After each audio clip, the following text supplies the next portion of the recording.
ಓಡಿಸ್ಬಿಡೋಣ ಕೊರೋನಾನ. Thank you. तो ये अपने आप में एक जिंदगी को संकट में डालने वाला मामला रहता है, तो परिवार को चिंता होना बहुत स्वाभाविक है। लेकिन फिर भी ये लैब टेक्नीशियन का काम सामान्य संजोगों में एक है और ऐसी पेंडेमिक स्थिति में दूसरा है, और वो आप कर रहे हैं तो काम के घंटे भी बहुत बढ़ गए होंगे। रात रात लैब में निकालना पड़ता होगा, क्योंकि इतना करोड़ों लोगों का टेस्टिंग हो रहा है, तो बोझ भी बड़ा होगा। लेकिन अपनी सुरक्षा के लिए भी सावधानी रखते हैं कि नहीं रखते हैं? बिल्कुल रखते हैं सर। हमारे आईएलबीएस की जो लैब है वो WHO से मान्यता प्राप्त है, तो जो सारे प्रोटोकॉल हैं वो इंटरनेशनल स्टैंडर्ड के हैं।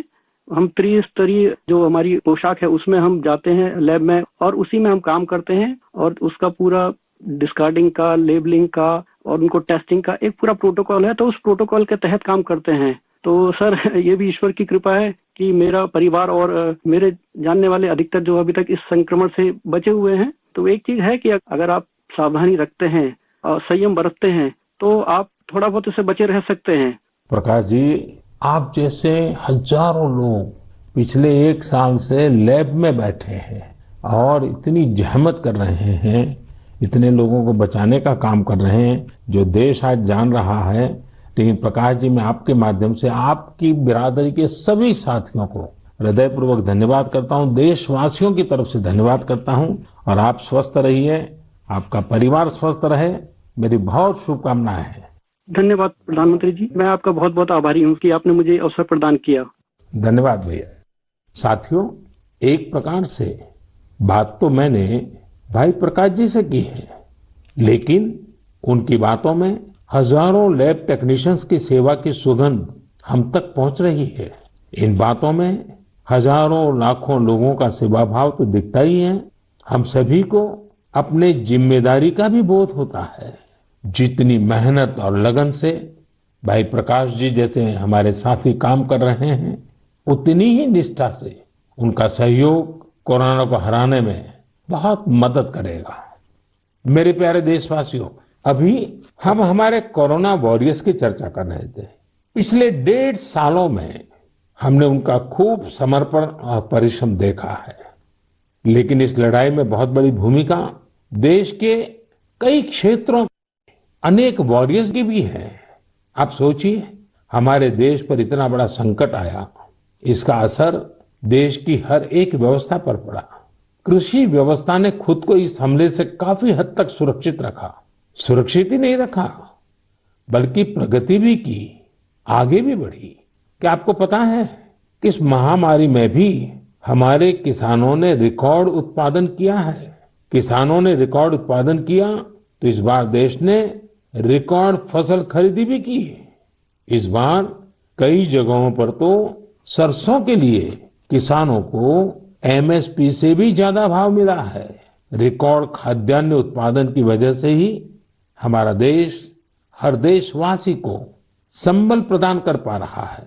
आज इस संकट काल में 80 करोड़ गरीबों को मुफ्त राशन उपलब्ध कराया जा रहा है, ताकि गरीब के घर में भी कभी ऐसा दिन न आए जब चूल्हा न जले। साथियों, आज हमारे देश के किसान कई क्षेत्रों में नई व्यवस्थाओं का लाभ उठाकर कमाल कर रहे हैं। जैसे कि अगरतला के किसानों को ही लीजिए। ये किसान बहुत अच्छे कटहल की पैदावार करते हैं। इनकी मांग देश विदेश में हो सकती है, इसलिए इस बार अगरतला के किसानों के कटहल रेल के जरिए गुवाहाटी तक लाए गए। गुवाहाटी से अब ये कटहल लंदन भेजे जा रहे हैं। ऐसे ही आपने बिहार की शाही लीची का नाम भी सुना होगा। 2018 में सरकार ने शाही लीची को जीआई टैग भी दिया था, ताकि इसकी पहचान मजबूत हो और किसानों को ज्यादा फायदा हो।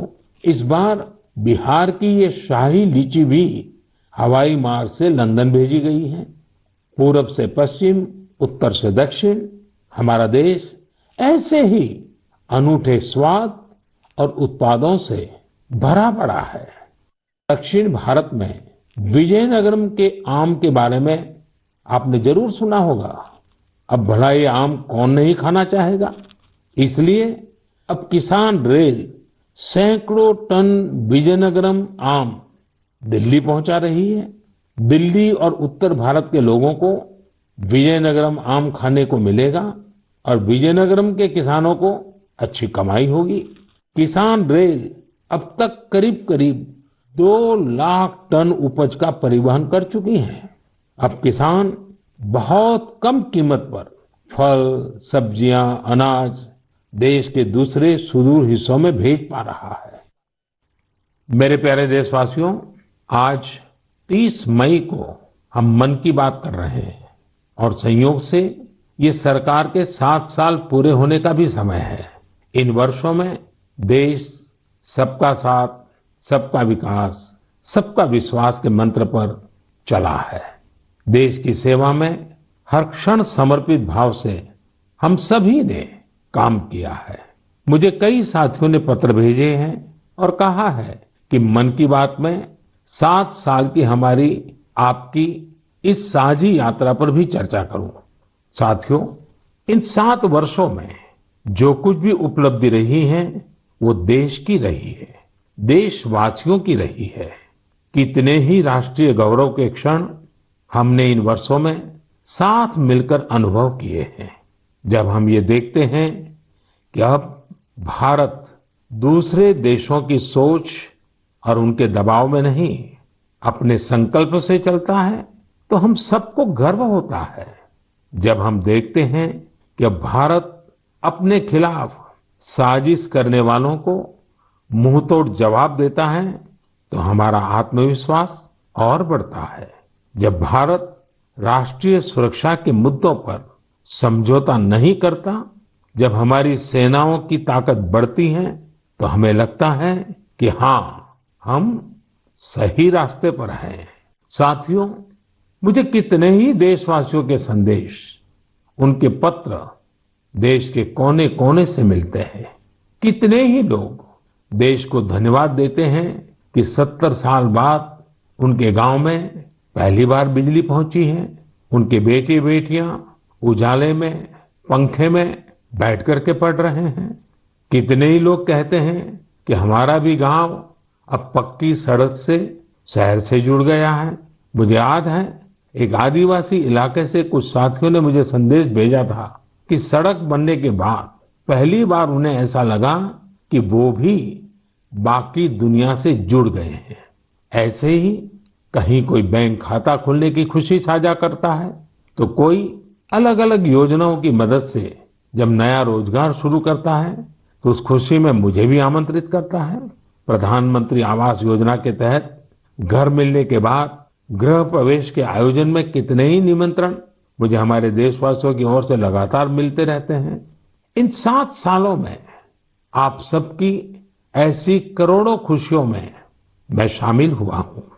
अभी कुछ दिन पहले ही मुझे गांव से एक परिवार ने जल जीवन मिशन के तहत घर में लगे पानी के नल की एक फोटो भेजी।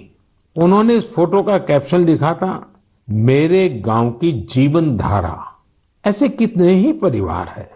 आजादी के बाद 7 दशकों में हमारे देश के केवल 3.5 करोड़ ग्रामीण घरों में ही पानी के कनेक्शन थे, लेकिन पिछले 21 महीनों में ही 4.5 करोड़ घरों को साफ पानी के कनेक्शन दिए गए हैं। इनमें से 15 महीने तो कोरोना काल के ही थे। इसी तरह का एक नया विश्वास देश में आयुष्मान योजना से भी आया है। जब कोई गरीब मुफ्त इलाज से स्वस्थ होकर घर आता है, तो उसे लगता है कि उसे नया जीवन मिला है। उसे भरोसा होता है कि देश उसके साथ है।